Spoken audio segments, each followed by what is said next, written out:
Hey loves, and welcome back to Lynn's Place where we talk about faith, identity, womanhood, and the small quiet truth of becoming. And today's truth is personal. I'm learning to love myself here. Not 5 pounds from now, not more healed than I am, not more disciplined, not more peaceful, but here. And that's actually harder than I thought. After everything I walked through, the grief, the anxiety, the burnout, shifting of friendships, I thought clarity would finally come quickly. But instead, I feel like I'm still learning me. See, throughout my life, I've always been the thick girl, as you could say. I've never been a size 2 or 4, heck, even a size 8. But I'm starting to learn to love my body right where it is. But sometimes it's uncomfortable because I've never been this big in my life. I've never felt this out of shape, and I'm used to being just a little bit more disciplined. I'm used to being in control of my body. So this version feels unfamiliar. And sometimes I don't like her. But I'm trying to stop speaking to my body like it betrayed me. Because it hasn't. It's carried me through grief, through anxiety, through emotional overload, through healing. And my body's not failing. It's evidence. There's something humbling about not recognizing yourself in the mirror. And I'm not talking about vanity. I'm talking about identity. Because it's always associated discipline with worth. If I was a certain shape, I felt in control. If I was consistent, I felt strong. If I was structured, I felt secure. So when my body changed, it felt like I changed. And instead of asking myself, what does my body need? I asked, what's wrong with me? That's how subtle self-rejection sounds. Along with learning to love my body where it is now, comes a lot of different emotions. They've been all over the place. Some days I'm calm. Some days I am mad. I'm emotional. I'm easily triggered. And I've always been the type of person that really didn't know how to regulate my feelings. I've been asking myself why.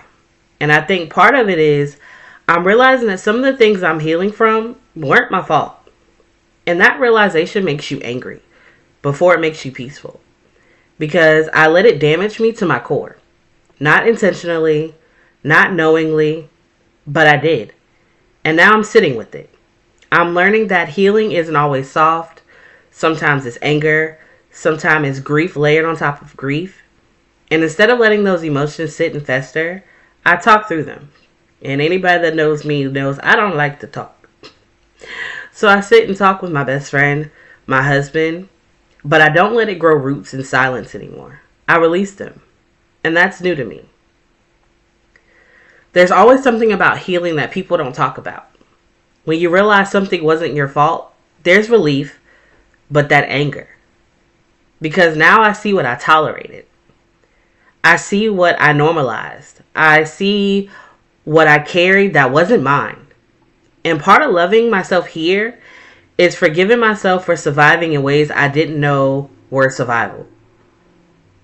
And another thing about loving myself where I am is my pace. Every day feels similar, the same. I wake up, I take my dog out, I do some homework, I watch my nephew, I work on the episode for the week for the podcast, go to sleep, wake up, same routine.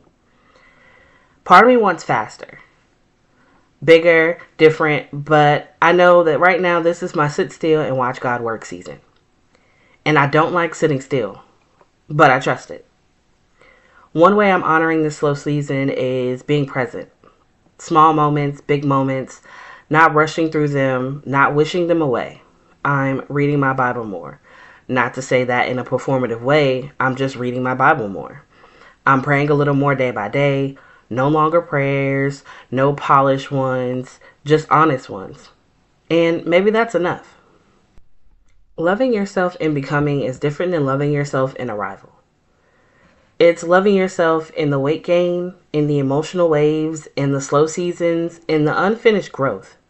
That's maturity, not perfection, and maybe growth doesn't always look dramatic. Maybe sometimes it looks consistent. I'm also realizing how often I perform strength. how often I performed peace, how often I performed okay. And now I'm asking, who am I when I'm not performing wellness? Can I love myself when I'm bloated, when I'm irritated, when I'm tired, when I don't feel spiritual, when I don't feel motivated? Because loving yourself in arrival is easy. Loving yourself in the process, that's faith. So this week, I'm going to switch it up just a little bit. It's not going to be a quiet question, but a few quiet questions for you to think on throughout the week. Here we go. Can I love myself before I change? Do you only like yourself when you're productive? Do you only feel confident when you're disciplined? Do you only feel worthy when you're improving? What if nothing about you changed this month? Would that still be enough? Those sets of questions aren't meant to get you to be a critic about yourself. It's getting you to realize that no matter where you are in life, you can just be. You don't have to perform every day. You don't have to show up 100% all the time. You have to love yourself in the now. If you don't love yourself in the now, who will? Everybody thinks that just because they have a great friend circle or they have a family bond, heck, even if you don't have any of that, when you go home at night, you have to look you in the mirror. Are you loving what you see? Are you appreciative of what you see? Or are you self-critical? Are you, oh, I have fat under my arms? Or are you, it's there, but whatever, I still look good in this and that. You have to know that even now, you are the best thing in this world that God can give man. Because from somebody who's always been self-critical, even when I was a little kid, I now realize that you don't have to like me. You don't have to like the fact that I'm not a size 4. You don't have to like that I got a little bit of back rolls when I put on a tank top. It doesn't matter to me. Because to me, I am the best thing on this planet. I look good in any and everything I wear. Hand me a paper bag. I'll show you how to work it.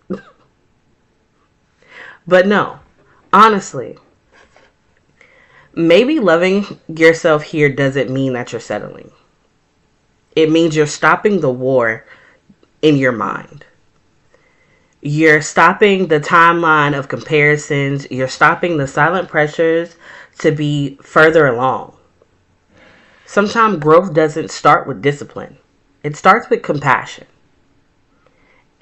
And maybe I can change from a place of love instead of punishment. I think part of the reason why loving myself was so hard is because somewhere along the way I started believing God is only pleased when I'm progressing. When I'm disciplined, when I'm consistent, when I'm improving, when I'm strong, when I'm producing. But what if He's pleased right now? What if God isn't waiting for me to lose weight or to be more organized or less emotional or to be further along spiritually? What if He's pleased with the woman who showed up today? The woman who's trying, the woman who's healing, the woman who's still learning herself, the woman who didn't quit. I think sometimes we project our performance standards onto God. We think He loves effort. We think He rewards discipline. We think He approves of visible growth. And while growth matters, what if His pleasures aren't tied into performance? What if He's pleased because I'm becoming more honest? Because I'm slowing down? Because I'm choosing compassion over criticism? Because I'm letting Him into my being and not just into my doing? I realize how often I invited God into my plans, my goal, my self-improvement, but I didn't always invite Him into the messy version of me, the bloated version, the irritated version, the uncertain version. And maybe this season is teaching me something deeper. God doesn't just show up for the polished me. He sits with the present me. To me, there's something freeing about believing that heaven isn't disappointed in me. That God isn't frustrated with me. He's not frustrated with my pace. He's not comparing me to who I should be by now. That he sees the quiet progression, the internal shifts, the restraints, the softness, the maturity. And maybe loving myself here becomes easier when I believe God is pleased with me here. Not because I've arrived, but because I'm aligned. Not because I'm perfect, but because I'm present. Not because I've mastered discipline, but because I'm learning dependence. What if his pleasure isn't earned? What if it's relational? What if he's pleased because I'm his? And maybe that's enough. To the woman who feels uncomfortable in her own skin, to the one whose emotions feel louder than usual, to the one in a slow season that doesn't look impressive, you are not failing, you are forming. Your body is not your enemy. Your anger is not instability. Your slow season is not stagnation. You are learning yourself. You are rebuilding trust with yourself, and you're allowing God to work without forcing the outcome. And that is strength. Not the loud kind, but the steady kind. You don't have to arrive to be worthy. You are becoming, and you're allowed to love yourself right here. If this resonated with you, take a deep breath, loosen your shoulders, and remind yourself, you don't have to arrive to be lovable. This has been Lynn's Place, and you are still becoming.